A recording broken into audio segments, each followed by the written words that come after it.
Bulletin की शुरुआत में एक हिमाचल प्रदेश से आपको खबर बताते हैं। हिमाचल प्रदेश के दुर्गम पहाड़ों में बर्फबारी के बीच भारतीय वायुसेना ने एक बार फिर मानवता की मिसाल पेश की है। आईएएफ के चीता हेलीकॉप्टर ने 85 साल के बुजुर्ग महिला को समय रहते अस्पताल पहुंचाकर उनकी जान बचाई है और इस पर हमने एक रिपोर्ट बनाई है, वो आपको दिखाते हैं।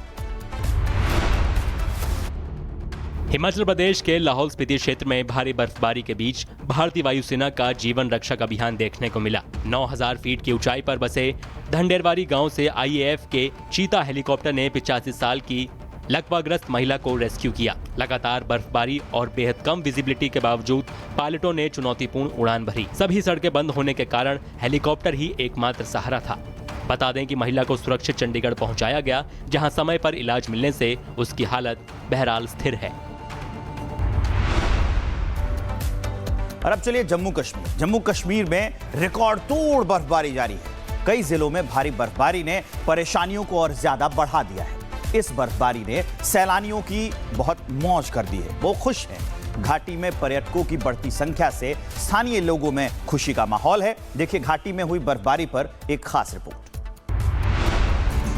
भारत का जन्नत कहे जाने वाले जम्मू कश्मीर में जहां तक नजरें जा रही हैं, वहां सिर्फ और सिर्फ बर्फ ही बर्फ नजर आ रही है। इस बार जम्मू कश्मीर में रिकॉर्ड तोड़ बर्फबारी हुई है, जिसने सड़क को कई फीट तक ढक दिया है। इस बर्फबारी ने परेशानियों को कई गुना बढ़ा तो दिया है, तो वहीं कश्मीर की सर्दी सिर्फ चुनौती लेकर नहीं बल्कि जश्न लेकर भी आती है। जम्मू कश्मीर के कई हिस्सों में तो तापमान -20 डिग्री के नीचे चला गया है। पूरा इलाका बर्फ के गोले जैसा लग रहा है। तो वहीं सफेद चादरों में लिपटी घाटी बेहद ही मनमोहक लग रही है। ऐसा लग रहा है जैसे जम्मू कश्मीर की पूरी घाटी बर्फिस्तान बन गई हो। कई जगहों पर बर्फ इतनी गिरी है कि कमर तक बर्फ ही बर्फ हो गई है। होटल और रिजॉर्ट के बाहर निकलते ही जहां तक नजरें जा रही है, बर्फ ही बर्फ नजर आ रही है। वहीं दूसरी तरफ स्थानीय निवासी खुश हैं कि बर्फबारी से रोजगार बढ़ा है। पर्यटकों के आने से कमाई में भी इजाफा हो रहा है और जम्मू कश्मीर के पहाड़ों पर अब मानो बर्फ का ही राज है। और इसी बर्फबारी का असर अब दिल्ली और मैदानी इलाकों पर भी दिखाई दे रहा है, जहां अब ठिठुरन बढ़ने लगी है और उम्मीद है कि आगे भी ऐसी ही बर्फबारी और ठंड बढ़ने की आशंका है। और उधर दिल्ली एनसीआर में आज भी घना कोहरा छाया रहा। इसके चलते सड़कों पर वाहनों की रफ्तार धीमी पड़ गई और विजिबिलिटी बेहद कम हो गई थी। दिल्ली एनसीआर में आज सुबह घना कोहरा छाया रहा। कोहरे की वजह से सड़कों पर कुछ ही मीटर तक विजिबिलिटी रही, जिसके चलते वाहन चालकों को धीमी रफ्तार में गाड़ियां चलानी पड़ी। कोहरे के कारण हेडलाइट की रोशनी भी बेअसर नजर आ रही है, जिससे दुर्घटनाओं का खतरा बना हुआ है। वहीं हाईवे और प्रमुख सड़कों पर ट्रैफिक प्रभावित नजर आया। फिलहाल मौसम विभाग के मुताबिक ठंडी हवाओं और नमी के कारण आने वाले दिनों में भी सुबह और रात के समय घना कोहरा बने रहने की संभावना है। उत्तर प्रदेश के शाहजहांपुर से कानून व्यवस्था पर सवाल खड़े करने वाली तस्वीरें सामने आई। यहां दबंगों ने घर में घुसकर परिवार पर हमला कर दिया। कई लोग गंभीर रूप से घायल भी हुए हैं। इसमें अब तक क्या हुई है पुलिसिया कार्रवाई और यह पूरा मामला क्या है, देखिए इस रिपोर्ट में। शाहजहांपुर के चौक कोतवाली क्षेत्र के मौजमपुर गांव में दबंगों का कहर देखने को मिला। आरोप है कि गांव के ही करीब 1 दर्जन लोगों ने अनिल नाम के युवक के घर में घुसकर लाठी डंडों से हमला कर दिया। अचानक हुए इस हमले में परिवार के कई सदस्य गंभीर रूप से घायल हो गए। वहीं घटना के बाद पूरे गांव में दहशत का माहौल है। स्थानीय लोगों का कहना है कि क्षेत्र में कानून और पुलिस का डर खत्म होता जा रहा है। फिलहाल पुलिस मामले की जांच में जुटी है। और अब चलिए बदायूं, वहां से एक हैरान कर देने वाला मामला सामने आया, जहां एक घर में कोबरा निकलने के बाद गांव में भीड़ उमड़ पड़ी। कई ग्रामीण इसे चमत्कार मान रहे हैं और सांप को लेकर तरह तरह के दावे भी किए जाने लगे हैं। उस पर एक रिपोर्ट। बदायूं के बिलसी तहसील क्षेत्र के सहसपुर गांव में उस वक्त हड़कंप मच गया जब एक घर के अंदर कोबरा सांप निकल आया। हैरानी की बात यह है कि लोगों की मौजूदगी के बावजूद सांप मौके से नहीं हटा। वहीं ग्रामीणों का दावा है कि गुड़िया नाम की महिला से सांप बातें कर रहा है।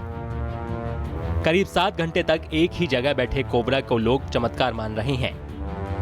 बता दें कि सांप को दूध पिलाने और पैसे चढ़ाने के लिए गांव में भारी भीड़ जुट गई है।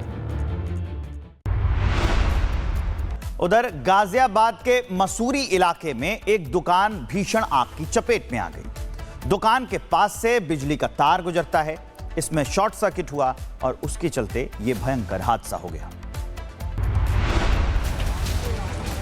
गाजियाबाद के मसूरी इलाके में उस वक्त हड़कंप मच गया जब बिजली की लाइन में शॉर्ट सर्किट के चलते दुकान में भीषण आग लग गई। धीरे धीरे आग की लपटें दुकान के अंदर तक फैल गई, जिसके बाद इलाके में अफरा तफरी मच गई। आनन फानन में फायर ब्रिगेड को सूचना दी गई, लेकिन व्यापारियों का आरोप है कि फायर ब्रिगेड डिपार्टमेंट के अधिकारियों ने फोन नहीं उठाया, जिसके चलते आग तेजी से फैलती गई। स्थानीय लोगों में इस बात को लेकर भारी आक्रोश है। सूचना मिलते ही मसूरी थाने से पुलिस बल मौके पर पहुंचा। हालात को संभालते हुए फायर ब्रिगेड को सूचना दी गई, साथ ही एहतियातन आसपास की दुकानों को भी खाली कराया गया। बताया जाता है कि आग लगने के करीब घंटे भर बाद फायर ब्रिगेड की टीम मौके पर पहुंची। तब तक दुकान में रखा सामान जलकर खाक हो चुका था। बहरहाल पुलिस आग लगने की वजहों की जांच कर रही है, लेकिन इस घटना में बिजली विभाग की लापरवाही सामने आ रही है।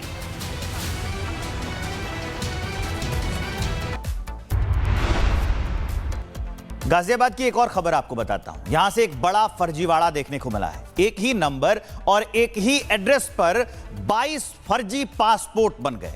इस पूरे कांड में पोस्टमैन के भी शामिल होने की बात सामने आ रही है।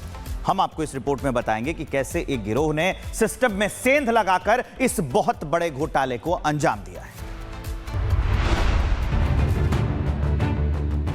उत्तर प्रदेश के गाजियाबाद में एक बड़े पासपोर्ट फर्जीवाड़े का भांडाफोड़ हुआ।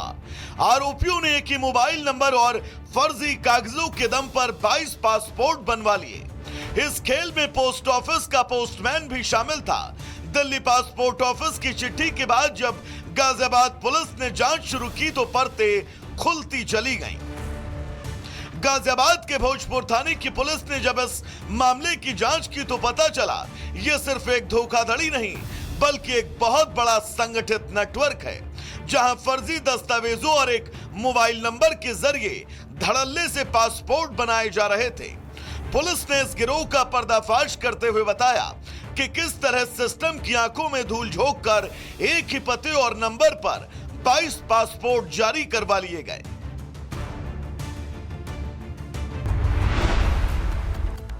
उधर कोलकाता के गोल पार्क इलाके में भयंकर हिंसा भड़क उठी।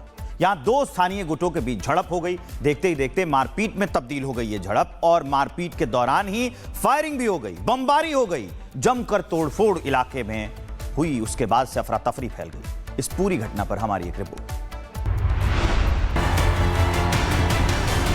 कोलकाता का गोल पार्क इलाका अचानक युद्ध का मैदान बन गया, जहां दो स्थानीय गुटों के बीच पुरानी रंजिश के चलते झड़प शुरू हुई। बदमाश मोटरसाइकिलों पर सवार होकर आए और अचानक बम फेंकना शुरू कर दिया। इसके बाद हवाई फायरिंग भी हुई, कई राउंड गोलियां भी चलाई गई। फायरिंग और बमबाजी से इलाकों में अफरा तफरी मच गई। खौफजदा लोग खुद को बचाने के लिए इधर उधर भागते नजर आए। वहीं सूचना पर पहुंची पुलिस ने स्थिति को काबू करने की कोशिश की। स्थानीय लोगों का आरोप है कि टीएमसी से जुड़े कार्यकर्ता इस हिंसा में शामिल थे। खासतौर पर सोना पप्पू नाम का एक व्यक्ति और उसके ग्रुप पर यह आरोप लगे हैं। हालांकि पुलिस ने मामले की जांच भी शुरू कर दी है और आरोपियों की तलाश में छापेमारी कर रही है। साथ ही यह घटना एक बार फिर पश्चिम बंगाल में राजनीतिक हिंसा और गुटबाजी की गंभीर समस्या को उजागर करता है।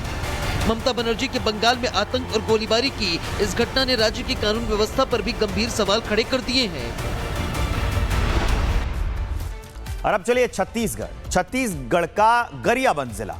दो समुदायों के बीच में हिंसक झड़प की खबर आई। बताया जा रहा है कि अपराधियों ने ग्रामीणों को निशाना बनाया। जवाबी कार्रवाई में ग्रामीणों ने आरोपियों के घर और वाहन फूंक दिए। पुलिस पर भी पत्थरबाजी की खबर है। तनाव का माहौल है। पूरा गांव छावनी में बदल दिया गया है। उस पर एक रिपोर्ट।